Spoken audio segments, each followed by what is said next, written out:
citizens, especially members from the Diaspora.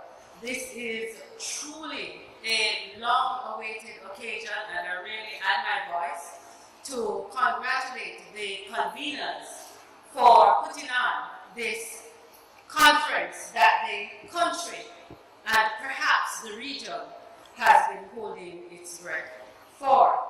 The title of this session is Diverting Our Youth from Prison to Productivity, Strategies for Divergence, Rehabilitation, and Reintegration.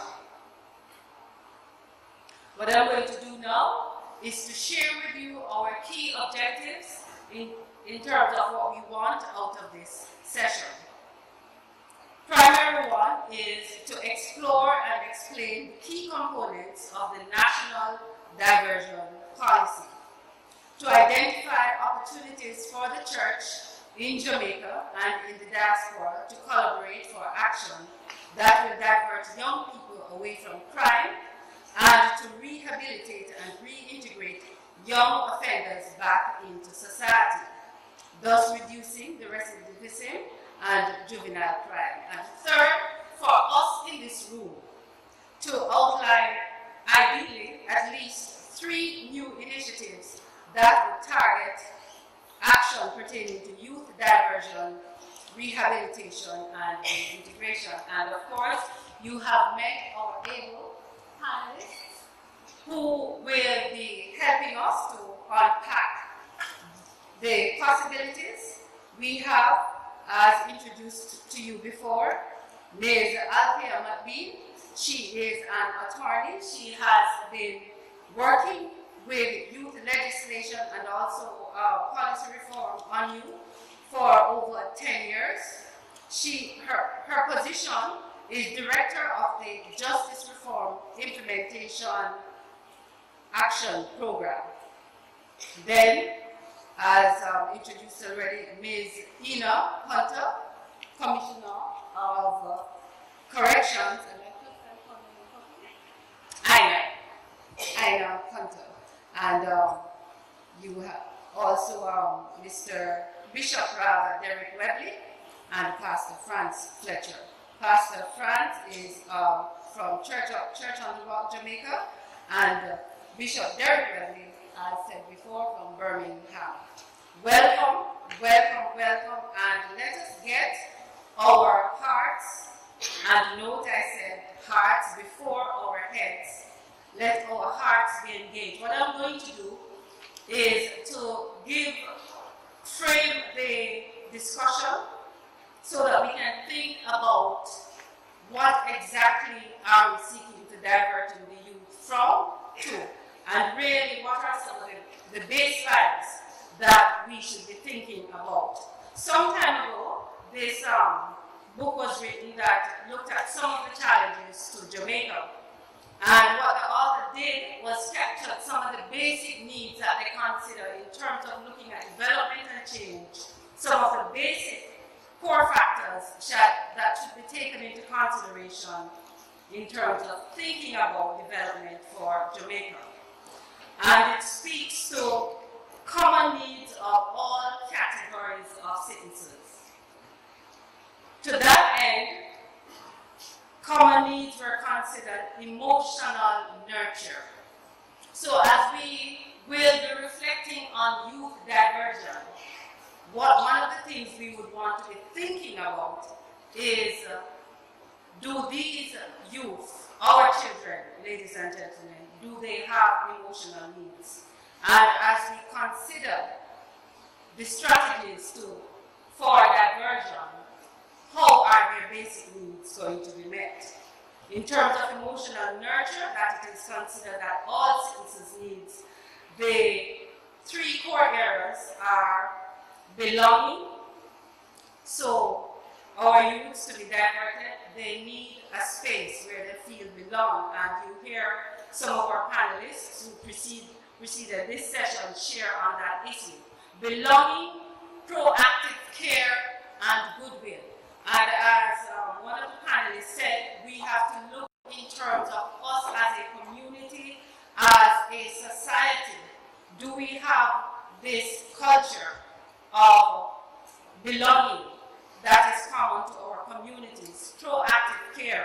and goodwill, so that the poor and the vulnerable, as we look about solutions, those factors will be taken into consideration. Then there are physical needs, and we have Maslow's theory: food, security, health, housing, accessibility to essential services. And even as we have the opportunity to hear some of the windscreen wipers, we recognize that they were just seeking to meet, some of them at least, seeking to meet basic needs. And of course, there are fulfillment opportunities in terms of physical and economic access, and just develop in terms of one's potential. So as we think about youth diversion, and the church is that agency that has the call to love the unloved and the unlovely. And certainly, oftentimes, many of these persons in these groups seem to perhaps be unloved, unlovely, and some of us would perhaps label them unlovable. So the question is, diversion, where are their needs going to be met? What I'm also going to do is just share briefly with you two cases in terms of two young persons who have met in terms of communities and their background story, so that we can look at some of the details that could influence their decision making, their choices. One person, we will call her Christine. Christine lived in one of the communities in the Trenchtown area. Her mother had 7 children. She was the oldest. She was 15. Christine goes to the one of the high schools in the region, in that community.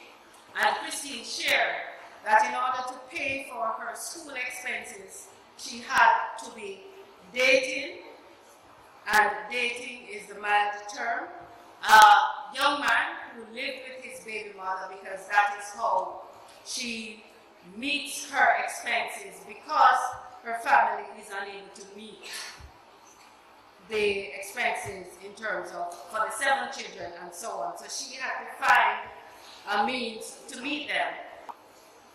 She said most of the teachers were afraid, so many of them do not come to classes, and many of them don't teach. They actually instruct the students, come and sit and just tell her sister were killed, and the police did nothing, and his friends, right, thank you, right, and his friends got a gun to tell him that he needs to deal with that. So I'm using that frame as part of the background. And now we will have our panelists who will come and share briefly. I know Mrs. McBean, she will share, and then we will move forward.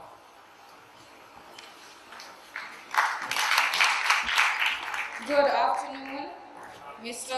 Chairman, moderators, Senator Colonel Charles Jr., Minister of State in Ministry of National Security, distinguished ladies and gentlemen all. Let me just indicate that I am representing Mrs. Carol Palmer, the Permanent Secretary of the Ministry of Justice, as she is on her way outside. She is traveling on official duties, and so she's unable to be here, and we apologize for her absence. The child diversion policy, as you have been advised, is a policy authored by the Ministry of Justice and is presently to be implemented. The bill has gone through several drafts and is ready to be tabled in Parliament this term. We have all heard the challenges regarding children in custody, and there have been concerns raised over the past few years about numbers of children in custody and the conditions under which they are kept. For example, being kept in adults and large numbers of children in custody. The child diversion policy, the aim is to develop and sustain a justice system in which the best interest of the child is paramount in the administration of the programs to secure their protection and the maintenance of the rule of law. There are several international treaties which govern how children are to be dealt with, and keeping large numbers of children in custody with adults or in breach of their rights contravenes several of these international treaties, many of which Jamaica has ratified, of which are the United Nations Conventions on the Rights of the Child, the Riyadh Guidelines, and the Beijing Rules, which have been in place for many years. Some of the basic human rights which apply to children: the right to inherent dignity as a human being, this is also for adults, the right to legal representation, the right to be brought before the court within 24 hours. This is the international standard, although our Child Care and Protection Act states 48 hours. To be treated fairly and equally, regardless of background, parents, social status, class, address, race, color, disability, health, or other status. And children should always be treated in a caring and sensitive manner. You will understand children who are brought before the courts, even if they get to that stage, it is expected that they are to be treated sensitively. Many adults are afraid of going to court. Regardless of what wrong has been done, they do not want to go anywhere near a courthouse. So imagine a 12-year-old being in court on their own and the trepidation that they feel. Some of the national programs geared towards children are restorative justice, national crime prevention and community safety strategy, program for alternative student support, family court attendance centers, NGOs, community-based organizations. What is diversion? Diversion is the process of implementing measures for dealing with children who are alleged to have infringed the law without resorting to the formal judicial proceedings. It is in the interest of the child, and it is also in the national interest to utilize these alternative measures so that we don't have large numbers of children in custody. And research has shown that once they are remanded or kept in custody, they come in contact with persons who are more hardened, and it's basically like a school where they come out at a higher level than they went in, a higher level down the wrong path. Statistics have shown the 2003 World Bank report stated that 25% of major crimes are committed by adolescents, 13 to 19, and it may be more here because 24,000 children were brought before the courts in Jamaica for various reasons between 2007 and 2014. Many of our offenders in the gun court and other courts for serious offenses are between 19 and 24.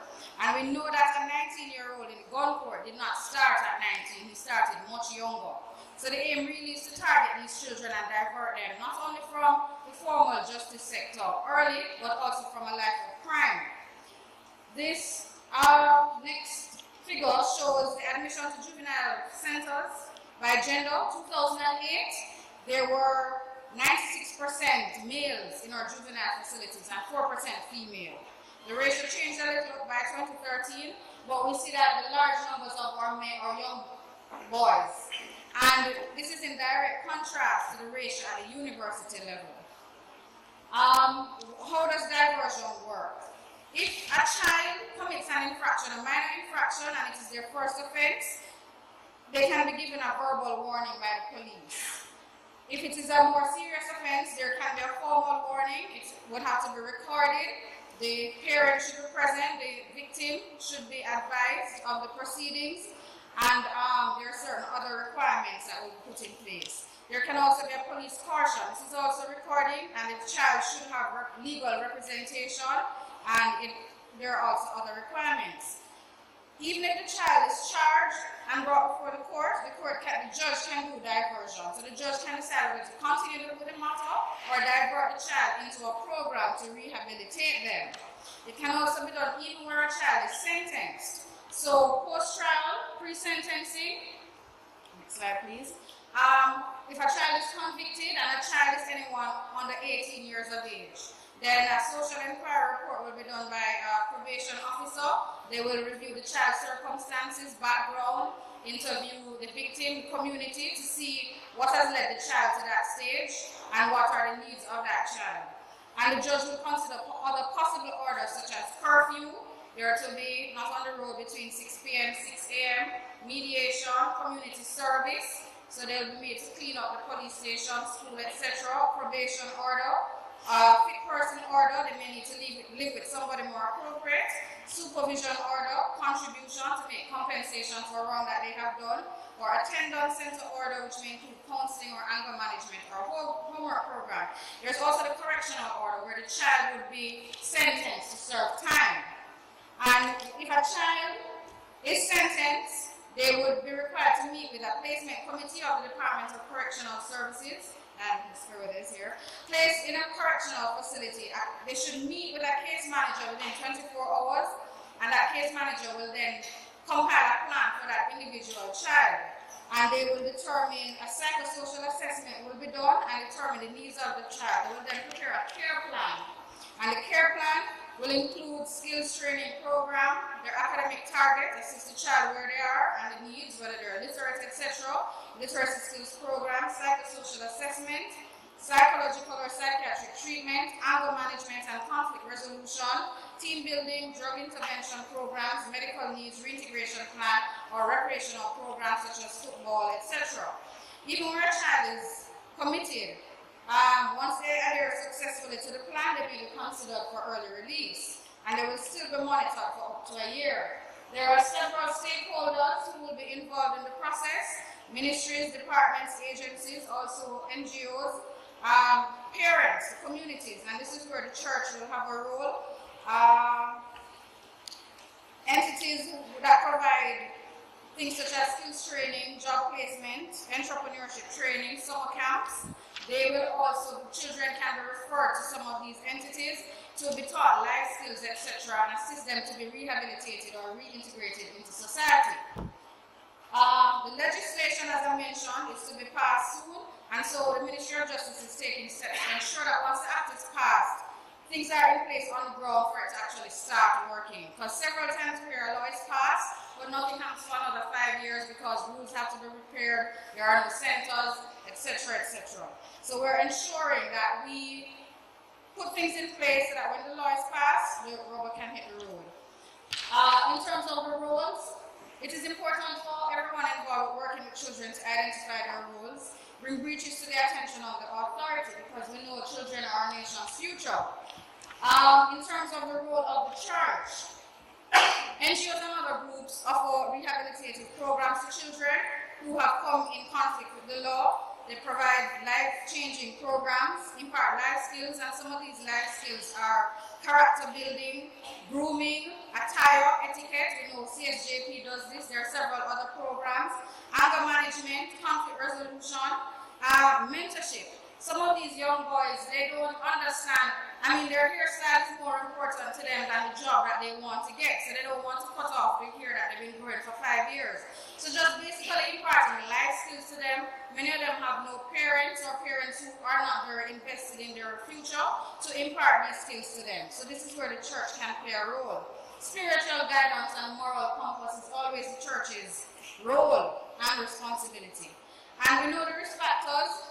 Minister mentioned some of them. What we want to also look at are protective factors. So putting things in place to put that child on a positive path. So I mentioned mentorship, support, parenting skills, because the parents need to be targeted as well. So the parents can be taught child rearing development, household management, counseling to be able to guide these children better. In terms of interventions, the Ministry of Justice has been having sensitization sessions, and one of our restorative justice facilitators mentioned that she did a prison visit, and after she met with the inmates and she spoke to them, one of them sat there very quietly throughout, not saying anything, and when she was finished, he said, "You know, miss, I'm glad when you come, because I'm in here for something, and I'm getting released at the end of the month, and I was just going to go there and kill somebody and come back in. But after the talk to us about consequences and retribution, I don't want that reach my family." So something just as simple as a half an hour spent with persons can make a major difference. And so these are some of the things where the church can assist. Prison ministries, etc., volunteers for some of these programs.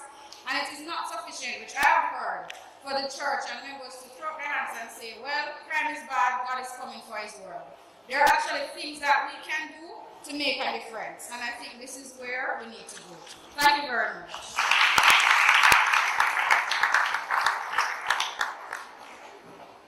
Thank you very much. Thank you very much, Mrs. McBean. At this point, I'm going to invite Mr. Franz. Sorry, sir.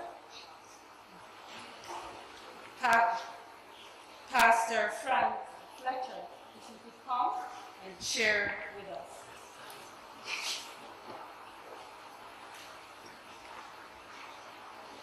Thank you, moderator. Mr. Minister who assisted us greatly at our camp. And ladies and gentlemen, fellow panelists, you know, a while ago, I was saying to myself, what am I doing here? I mean, really? Well, I tell you what happened. I was quietly minding my own business. Pastor in the church on the Rock, Kingston. And one day, I was called by the parent of a youngster. And the parent said, look, my son has to be in the Supreme Court, the gun court tomorrow morning. He was caught by the police with a bag of bullets and a 9mm in his hand. And in my head, I said, mandatory service. I reluctantly went to the court. I didn't want to go. I don't like court. When I'm asked to go to jury duty, I go, and I say, praise the Lord, too, so I know that I belong to God, and I'm not in no joke business. Anything I can do to avoid it. It's not right, but I do. Anyway, the deal is, I'm in court, and the young man is called up, and his case is mentioned, and I know what's going to happen. He's going to be sentenced, because he was caught with a gun and a bag of ammunition. The judge goes up and he says, Pastor Fletcher, tell us about Church in the Rock. I said to myself, well, Church in the Rock not on trial here. That's no problem. Anyway, I answered, I said, well, all is well, and and so on and so on. And then he said, what do you think happened to this fellow? I said, Your Honor, I don't even know the fellow. I know the mother, but I don't know the fellow. So what do you think happened? I said, Your Honor, I do not know. Perhaps he got in bad company. I don't know, sir. He came off the bench. He spent about 10 minutes. He came back. And he said, this is my decision. Pastor Fletcher, I'm going to give this fellow 3 years probation. And I hand him over to you. Now immediately I said to myself, you're not for real. As far as I recollect, I've always been a good boy. I have one son and 2 daughters. Where am I going to get this second son? Because he has to be in bed by 8:30. I have to give a report to the court on his progress in school. I have to pay his school fee. Well, the church has to pay for it. So I go back now and I said, God, what is this? When I called my wife and I said, guess what just happened? She said, what kind of trouble you're getting into now? Dear God, what have I? So we left the court together, and he lived in Rima. I had to carry him to Rima, and in the car, I said to this young man, I said, let me tell you something. Me not go jail for you. So one slip, and I'm reporting you to the court because you remember what the judge says. If you mess up, you're going to do the time. Well, thank God. That was my baptism in restorative justice. I have no idea anything that could ever happen. Anyway, we got him in school, and to cut a long story short, he did very well, praise the Lord, and he's a model citizen today. I actually panicked because there's a wonderful lady, and I'm sorry she's not here, Mrs. Carol Palmer, who is the permanent secretary. I frantically called her in the Ministry of Justice, and I said, Ma'am, what am I supposed to do? And she gave me a number of a Reverend Rivers, and I called Reverend Rivers in Boston, Massachusetts, and he said the 3 M's: monitor, mentor, and minister to him. Monitor, mentor, and minister. We did just that. So if that's, I know you only need to be baptized once, but I was baptized twice. The head of the corrections department called me one day because, Mrs. Palmer arranged for my wife and I to go overseas to the International Institute of Restorative Practices. And we learned a lot in Bethlehem, Pennsylvania. And so, we did a presentation at the conference center and all that, possibilities of helping these youth. a diversion. Those days they didn't call it diversion, it was just resurrecting justice. Anyway, he called me, the head of the corrections and the department, and he said, I have a young man here that is here for murder. Immediately, I sat up straight because he didn't murder it. And I said, yes, sir. So, and he said, well, I believe that you can help this fellow. I said, is that right? I said, sir, we do not have any facility to house him, or we just don't have any facility. I mean, if you need any help, I can. He says, no, I believe that you can help, and I'm going to arrange, and he's going to do whatever to report something. The guy was doing like 40 years, and he had done 12 years, and they were going to take him out of GP. Heading to church on the rock, I said, no way under this sun. We don't have nowhere to put this fellow. Well, one day, the vehicle came up with him. And I said, Jesus, give me grace. Well, it worked out that this young man, he came to us, barely any, no clothes at all, nowhere to live, no relative, nothing. So the church now, we had to get an apartment, we had to get a fridge, we had to get a stove, we had to get a bed, everything. And many in church on the rock, they came together and I said, gentlemen, me alone can't listen. I need all of you. So off they went and they took him to do an assessment of his education. We discovered he had 8 A-levels with 8 distinctions. So we took him to the University of the West Indies. And they were so impressed with the test that he did. He came out with flying colors. And he wanted to do psychology, and immediately they gave him a scholarship.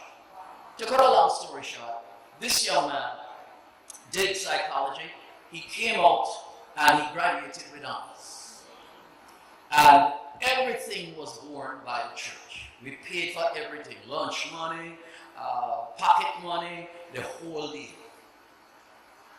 I tell you, church is no longer church in Elizabeth. It's a different kettle of fish you're dealing with now. Anyway, he graduated, and then he got a lovely job right here in Montego Bay. I think it's at the corner regional. And next thing you know, he's now progressing in life. He wants to do law. I said, where are you going to get money from to do? Well, he got another scholarship. Remember GPA? He's no big scholar. So now, long and short about this is, he married this lovely lady. I had the privilege of doing the wedding, a nurse. And I know my time is short, so I have to wind up. But here's the deal. He and his wife are right now. The wife is in charge of the operating theater at one of the largest hospitals in Baton Rouge, Louisiana. He's the assistant administrator of the hospital. When they came to me and they needed a letter to go to the embassy, because the work permit and everything and all that, everything was worked out. Don't ask me, I cannot answer you, and I really don't know, I just know nothing is impossible with God. Whatever charge was against him was totally expunged. And then I became totally convinced that the agent of change for our nation is the church. The agent of change. And the church cannot be isolated anymore. It has to work with all the agencies, the Ministry of National Security, the Ministry of Justice, with all the agencies, listen, whether you worship on Saturday or Sunday, we all have to lock together. Because I believe that Jamaica will come out on top. And we will be an example to the rest of the Caribbean. All right, one last thing I will share with you quickly, because we do a summer camp. And we do a summer camp with the CSSB. That's the community. The Jamaica Constabulary Force has a community safety and security branch. And we do a summer camp with them every year. The idea is to take away the animosity between the youth and the police. There's a lot of hatred built into their upbringing and all. And I wish you could visit us during any summer and you'll see for yourselves. By the time day one comes along, they're a little skeptical because all of these police that come to our camp, they're a part of the camp, they do drama, they do this, they do that, and they help and all that with the counseling, it's really fabulous. Listen, there are some good police in this country. Please don't write them off. Anyway, by day two, you would see the children hanging on to the police on their clothes, hanging on to their hands, and then, of course, by the time camp is finished, they don't want to go home. They want to stay because they have now developed a friendship. Security forces is no longer a threat, but somebody that believes in them and loves them. And I would just like to say in closing that to the members of the Diaspora from all over the world, I have a dream. And a dream that is in every parish. There is a summer camp where youth, at-risk youth, we call it STARS, saving and transforming at-risk youth. All right? Every church, every denomination, if you don't have the land, use it near a school. But we have the police, the CSSB, and by the way, our tithes and offerings can't cover that, neither can yours. You need funding. Let me just announce to you that ours is funded 90% by the Chase Fund. Now, I know the Chase Fund is the tax out the gambling money, but listen, the wealth of the wicked is made up for the okay? We present a project document and they hand us, we ask them for 4 million, they give us 3.5 and all that. That's okay. We bear some of it too. But the deal is, folks, that if we are really serious about our youth, it's time for action. To borrow something from a certain party. Action. Not a bagam. God bless you. I really hope that I've stirred your interest. Diaspora, you can help with the camps, you can help with the restorative justice, the diversion program. We asked the government, and Mr. Minister, we asked the government we got permission from, the outside companies, mine of land, about 150 acres. We want to use it as a diversion center where we have animal husbandry, we have skills training right near Money there. And we're believing that we already have 18 acres for the restorative justice program where we can have the more adults, older people, and we have the property, that's our property. But we need funds to build out. So Diaspora, please, try for help. Thank you so much to OSJ and Pastor Bruce Fletcher and his team for this tremendous opportunity and the possibility of us networking and working together so that Jamaica will be the pearl of the Caribbean. Thank you.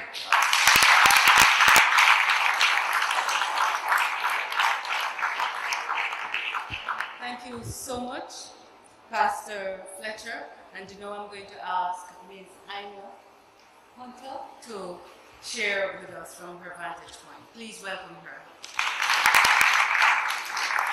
Thank you, Madam Moderator. Good afternoon, ladies and gentlemen all. Let me add for immense potential to serve at another level. I'm not sure how many of you are aware of the role of the Department of Correctional Services in the whole matter of divergence from correctional settings and also as it relates to stemming those who have entered, especially in the juvenile facilities, so that they don't go any further. And that, I think, is one of the greatest issues that we have to resolve. And so the Department of Correctional Services carries out a dual role. It operates on both fronts, both in terms of prevention and in terms of treatment. And we do so in terms of the probation service. Our probation officers provide critical services to the courts.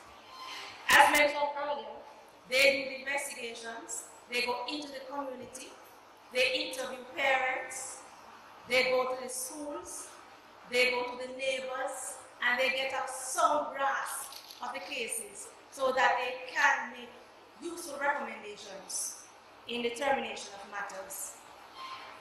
When the children and adults come to our correctional facilities, we also do treatment and assessment, and those are critical pillars in determining how successful we are in treating with the different issues of our offenders.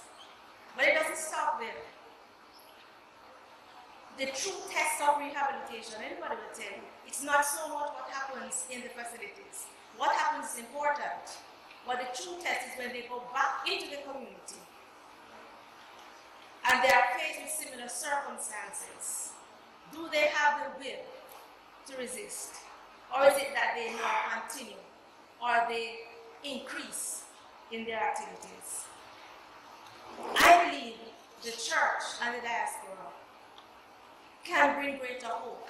It's always been hopeful, not as dim as I believe some people make it to be. And where I sit in corrections, we have seen the church in the prison service and in juvenile institutions helping to bring hope to the hopeless many times. Many times it is a discussion in the Bible sessions. It is the individual and group counseling that complements the work of the chaplaincy that helps our offenders to see a better tomorrow. Well, there are issues of reintegration, and I believe that is very critical in determining the whole matter of diversion. Our children in particular are very fearful of going home. When it is time for them to go home and they know that their release time is coming up, it can be a very traumatic experience. So it's trauma coming because incarceration is inherently a traumatic experience. So they come in traumatized. And when some of them are about to leave, they are also traumatized because of the involvement, because of their communities, they fear going home.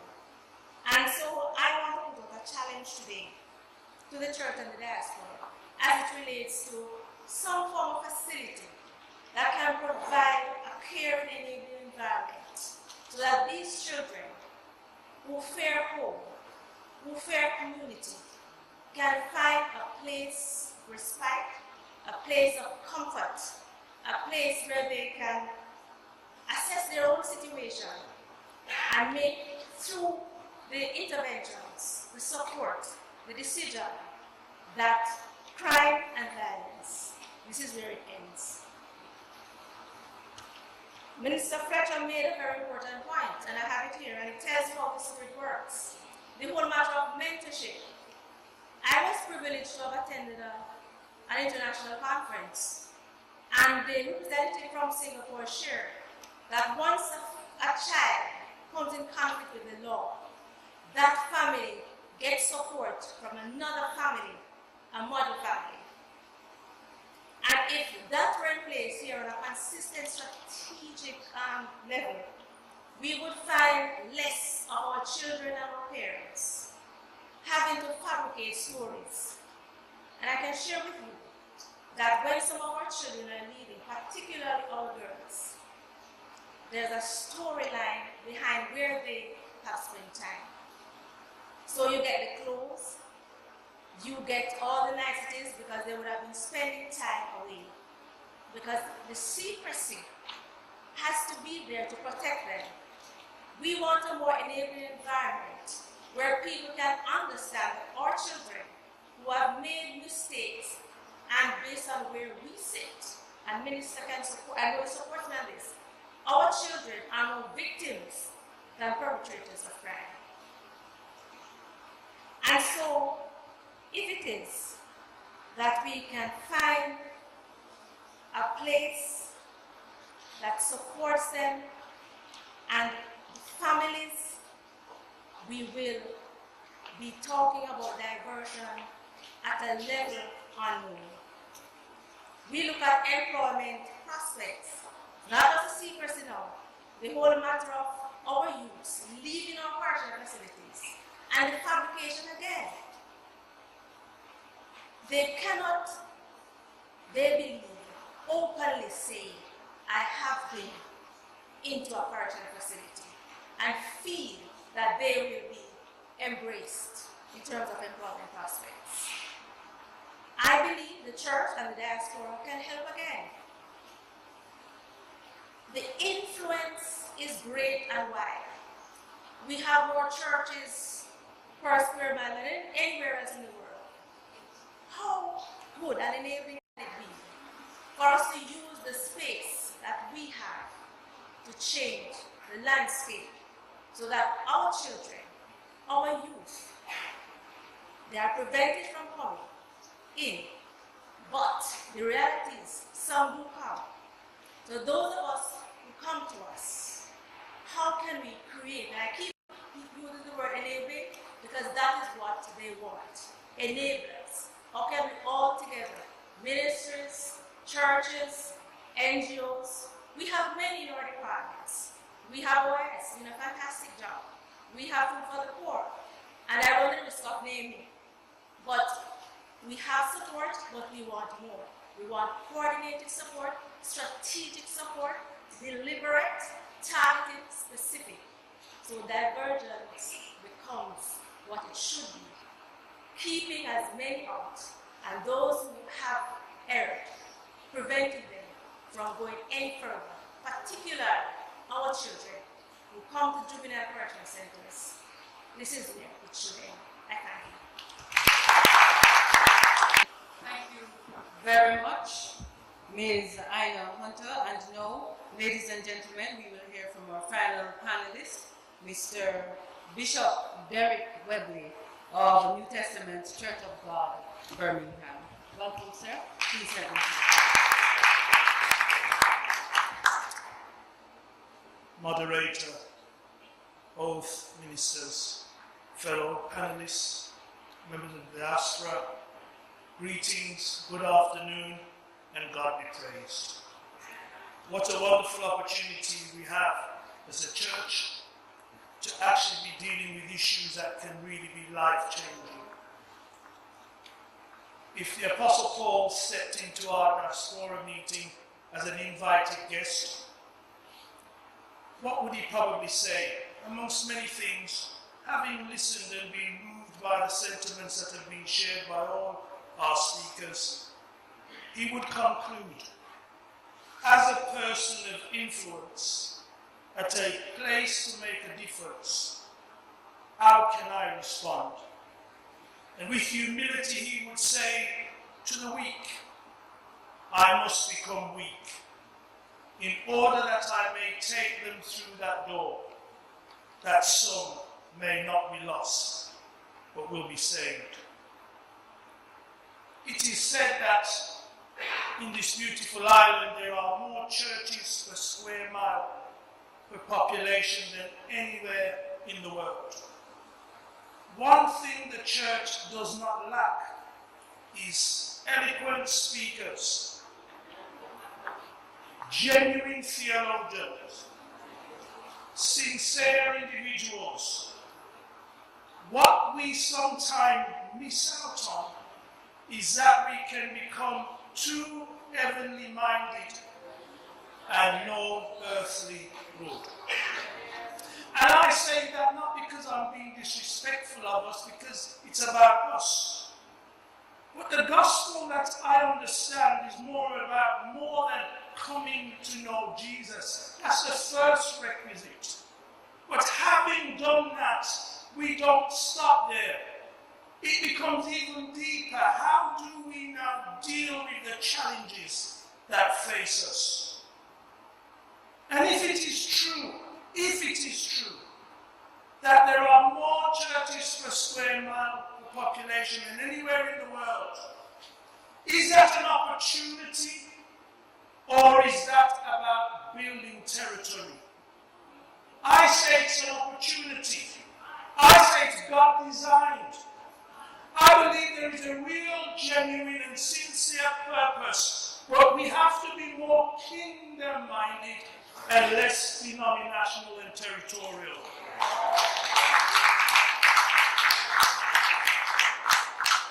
I say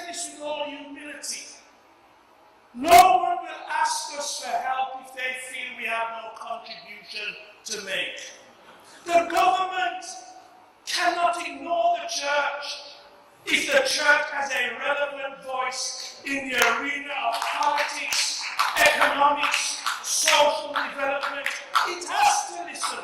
Why? Because the church comes from the community. You see, it brings me to this point around policing. I was blessed, and I use that word, to be the only chair of African Caribbean heritage, Jamaican heritage, to have served as chair of the police service in England and Wales, and there are 43 police services. I served as chair within the West Midlands, the second largest force within the United Kingdom. Policing, for me, sits at the heart of the whole debate and cannot be ignored. They have enormous powers and authority. You see, policing should have an acceptable face. The use of terminology has much meaning and intention.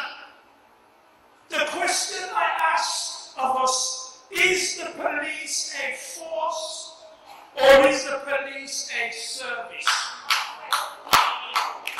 You see, if the police is a force, you have a problem.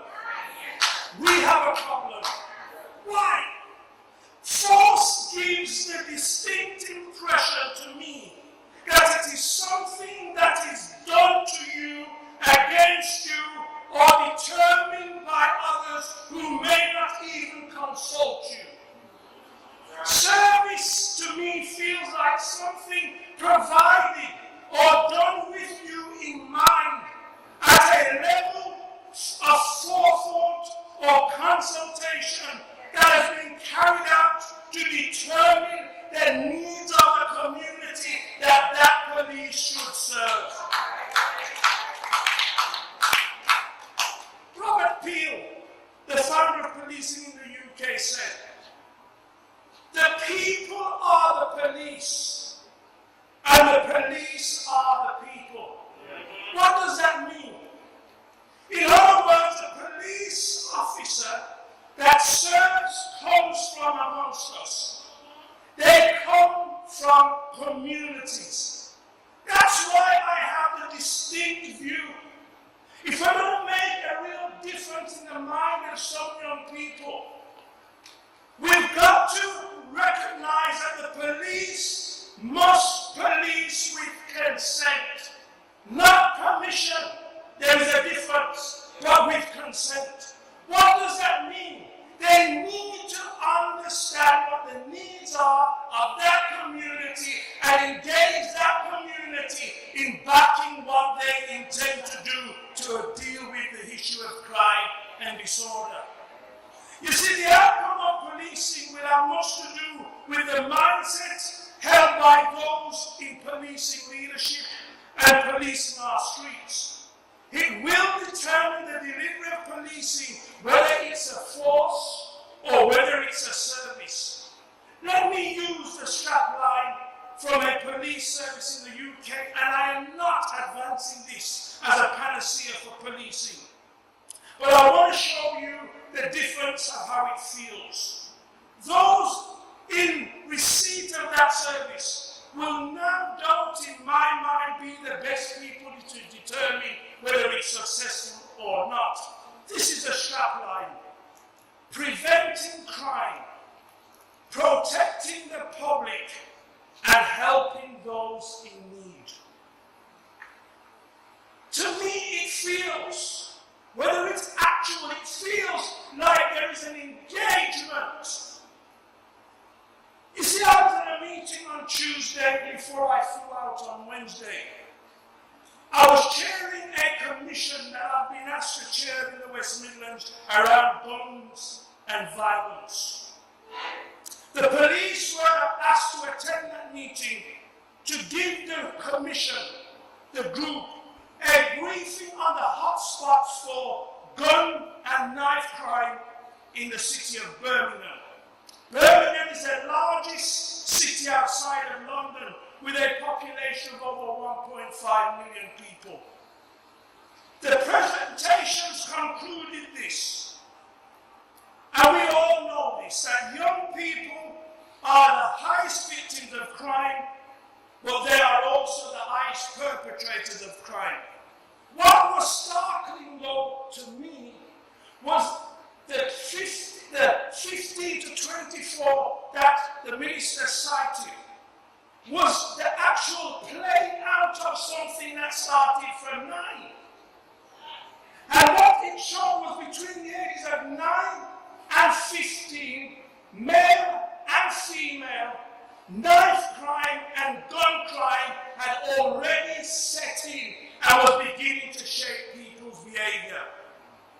Therefore, I conclude with the minister that prevention has got to be the way forward. But prevention should not happen once the horse has bolted. It means within the whole working of our education process, crime and the effects and the impact of crime on life, society, family ought to be a part of something that is taught to children before the age of 9. And why do I say that? If we don't understand that we can't make a mistake with our youth, they are far too precious. We cannot afford for them to fail. There is no failure in this discourse because they are our young people. They come from us. They represent us. They will be our future. That's only what we have. And if they can't make it, it's not them not making it. It's generations to come who won't be a part of that. So this conference, we have no choice. We cannot fail. That's why we say, Our Father who art in heaven, hallowed be your name. I'm putting this in now.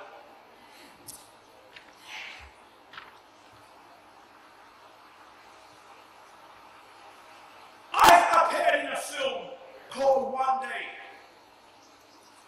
And when they came to speak to me about, we want someone to talk about how to deal with the issues on the street and what a minister would do. And I began to tell them, they came and they said, could you do it? I said, yes, on 2 conditions. You don't script me because I'm doing it. That's what I do in my life.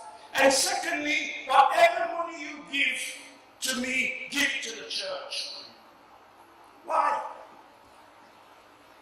This is not a rehearsal for us as a church. It's happening. It's real life.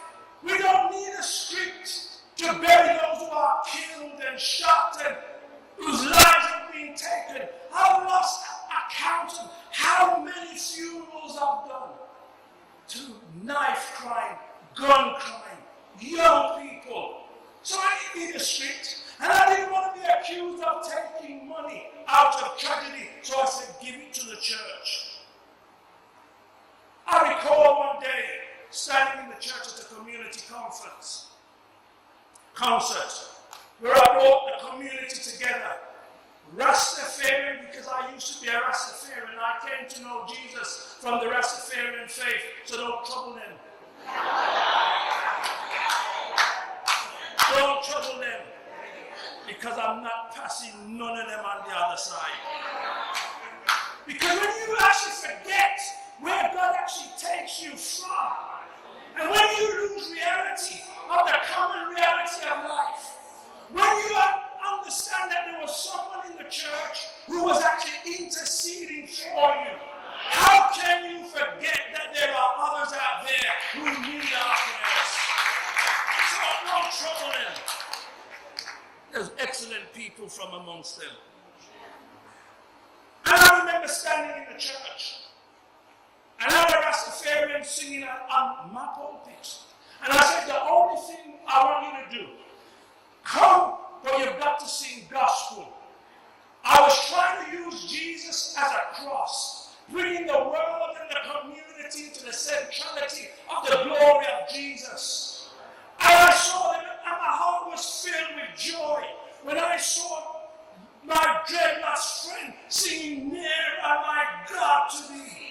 and lifting up Jesus in that place. And in the midst of doing all of that, unknown to me was two other warring gangs. A number of them walked into church, walked onto the pulpit, and said, "We are here to call a truce in this church." I say, my brothers, my sisters, my friends, we don't have all the answers, but there's something called transformation that happens by the Holy Spirit. Don't base it on your personality. We can fail, but He never fails. We need a church that has a prophetic voice, that believes that He's able to do exceedingly abundantly more than we can imagine, ask, or think.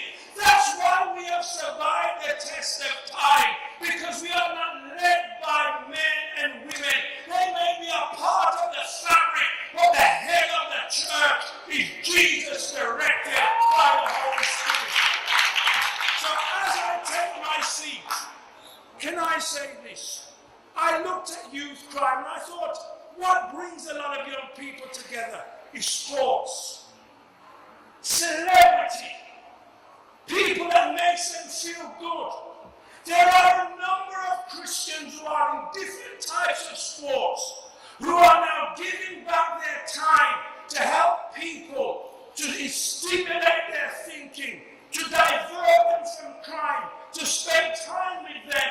I say, let us look at sports as one of those arenas where our Christians in sports can play a vital role on behalf of the church, sharing the good news of Jesus through the sports that they do and seeing lives transformed. Is there anything good that can come out of Jamaica and the Diaspora?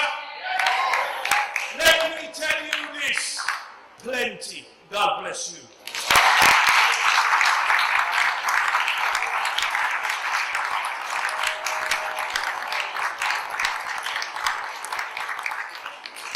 Thank you so much, Bishop Webley. At this point, ladies and gentlemen, we will take the questions. We have persons at the front who have mics, and so we ask you to come to the center here at the front, and you will be handed a mic. We ask you to state your name and then ask your question. We will take this group of panelists will be the first set who will take questions, and so we invite you to come. Good afternoon. My name is Brandon Bain. Did I hear you say you would take this group of panelists first? Yes, sir. Because my comment has to do with the first group of panelists, so I'll wait if that Okay, will be but helpful. please come in. You may proceed. Thank you. I was born in Trinidad and Tobago, came to Jamaica at age 18 to play football against Jamaica, and came back to Jamaica at age 19 to study at the University of the West Indies in medicine. I did not want to teach, but eventually the Lord led me into teaching back at the University of the West Indies, where I worked for more than 30 years before retiring in 2013. Due to my circumstances and the lines of my training, I became very involved in the HIV program in Jamaica and across the Caribbean. I want to make a couple comments and to relate what I say to what Dr. Moncrief shared with us earlier this afternoon. I agree with her that the issues that we face are multifaceted. They are very complicated, and in fact, sometimes we think they are so complicated that they can be paralyzing. I think that they need to be approached from different angles. And as we focus on our young men, I believe that Dr. Moncrief is telling us that we must not isolate men from women. We must not think about men in a box, in a male box, but we must think of family. We must include mothers as we think of young men. We must include girls as we think of young men. One of the pieces of research in which I was involved was to do with multiple partnering. And I think that multiple partnering is endemic in the Caribbean, including Jamaica. And a conference like this gives us an opportunity to look at ourselves in the mirror. And we must not ignore the reality of multiple partnering in different shapes and forms, even among persons who are married. The research that I was involved in also showed that the average length of relationships that are said to be serious in Jamaica was about 3 years. So we changed partners in Jamaica historically, and this is something that we need to address and learn how to change. 2 Saturdays ago, I spoke on behalf of my church at the funeral of one of our elders who had died.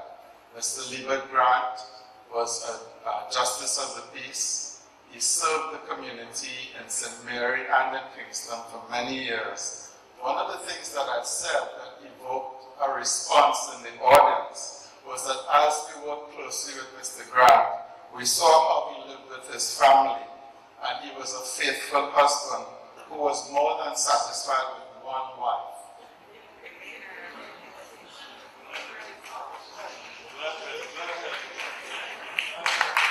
Yes, sir.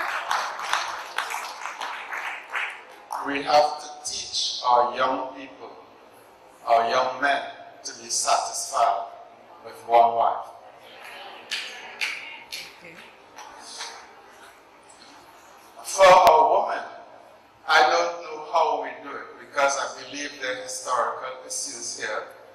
The lack of trust in men that is spoken and lived out. So the resentment for boys in our schools by female teachers is something that's been shown in research, a limited amount of research. But women who have responsibility for boys, I don't know how women are going to get rid of their resentment for us. I stood in a teaching session with professional women in a hospital situation several years ago, and they unashamedly said to me, I was one of the few men that I was leading, we don't trust any man in Jamaica. I don't know how to change that. But I believe that that is one of the issues that is extremely important if we're going to help boys and men to believe in themselves, if the adult women in our society don't believe in them. A senior nurse, years ago when I went out to a rural community to help with teaching about sexually transmitted diseases, when we had a break, she said to me privately, if a man tells me that he only has one woman, I believe that something is wrong with him. And she was older than me, and it was a woman telling me that. What are our belief systems, not only among men, but among women in Jamaica? I will stop. Thank you. Thank you for your comments, Dr. Bain. Good afternoon, everyone. I'm a youth leader in Montego Bay, and when we have lost everything, all we have is hope. But if adults lose hope in us as youths, what do we have to hold on to? Last year, October, I started a youth group in my community.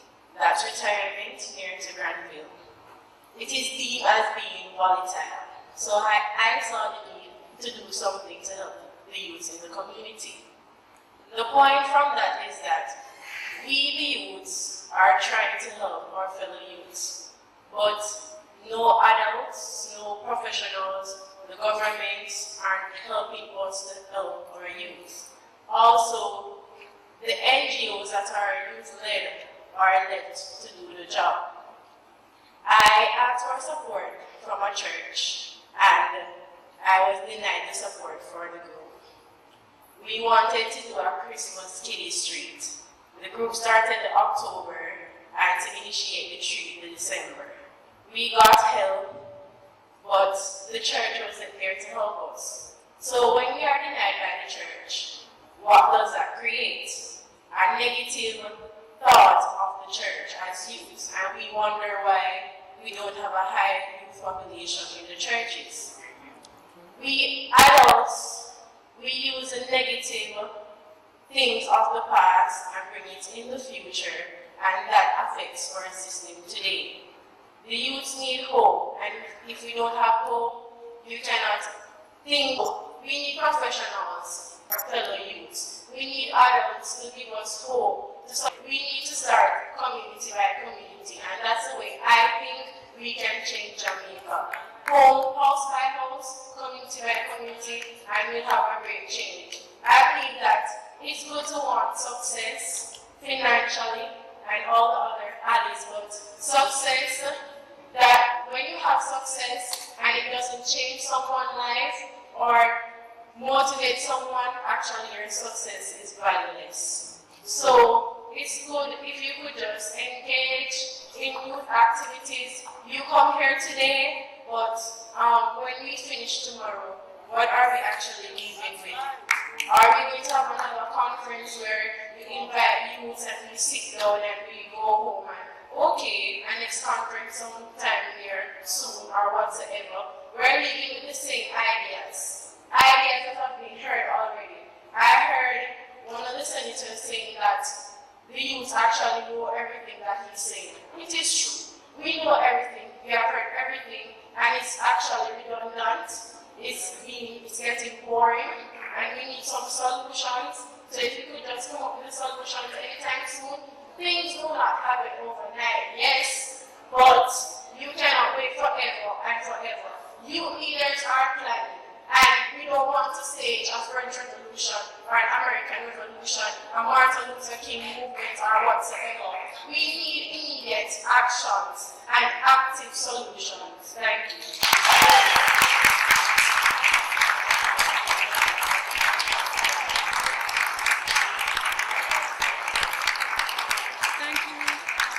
Thank you so much for that, and I don't know, I'm inviting any of the panelists, whether you'd like to respond, comment, yes? Before Pastor Franz comes, I would just want to say that and we're in Granville, went to the Granville Center because the center has not been in operation for a few months. And we met with members of the community. And it was actually because of, I don't know, sometimes we're very short-sighted. Who wants to be in charge? And a lot of groups have to operate out of the same community centers. And we want to change. But on the ground, people actually not willing to work together. It's more important who is in charge of this, which group was here first, who should be the center manager, and at the end of the day, the children lose out. The minister actually had to ask a pastor to convene a committee to restart that center and help persons to come together and work together to make it happen. And if we could have more of that, then it would be really helpful. I want to commend that young lady. I can say to her, please forgive us as a church. The truth is that the church has failed in so many areas. But the good news is, God is resetting His church. There is a reset. There is a new wind blowing in Jamaica. Please give us another chance, young lady, because I believe that this time, anybody that blocks what God wants to do, you know what to do. But there is a new, fresh anointing coming upon the church because He Himself, Almighty God, is resetting the church. Forgive us, but we are in the process of resetting now. And look up, when we come, we're going good. Thank you.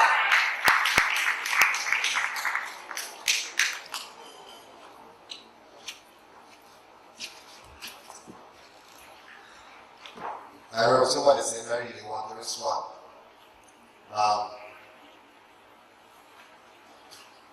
To the young lady, you are saying what many persons don't like to hear. And you're saying what, without a doubt, we have to acknowledge. I can hear the frustration. I can almost feel the cynicism of the system. And I'll tell you that not too long ago, I possibly would be making similar utterances. But we are here today, myself, my colleague Senator, the Honorable Floyd Green, because we acknowledge that.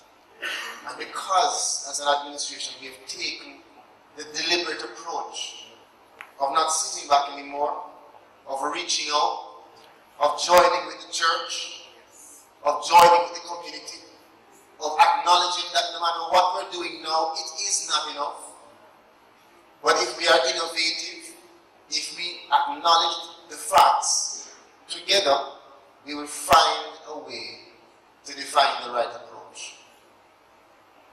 Now I'm glad that you corroborated what I said, which is that the youth are tired of hearing us say the same thing over and over.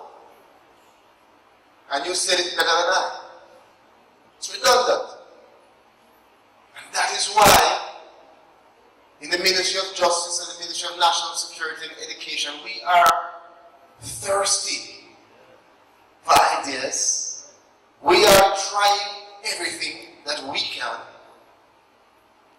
down to national security now being wrapped up in an application to hope that it will garner more attention from the youth.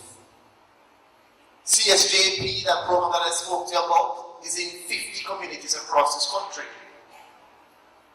And of course, there are probably 500 more that will be yearning for those services. And so we are reaching out not only to our local stakeholders, but international stakeholders. And we've had some meetings. I've met with the IDB. We've spoken to persons about expanding the programs that they have now so that we can reach into your community and other communities and hopefully hold your hand for you to teach us. We need to start listening to you, no matter how it sounds. And believe me, sometimes we become very defensive. You're out of order. But if you're not out of order, we won't listen. And as I said, Floyd and I, both former guild presidents who we had to give our trouble. We had to rumble. And so I encourage you, I'd ask for you to meet with me. If you will allow, I extend an invitation to you to meet with me after this so that we can see how we can assist your group, if possible.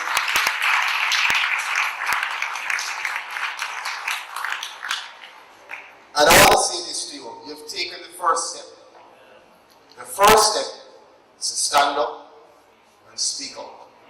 And sometimes what you're saying may not be packaged in the way that we want to hear it. But at least we are hearing you.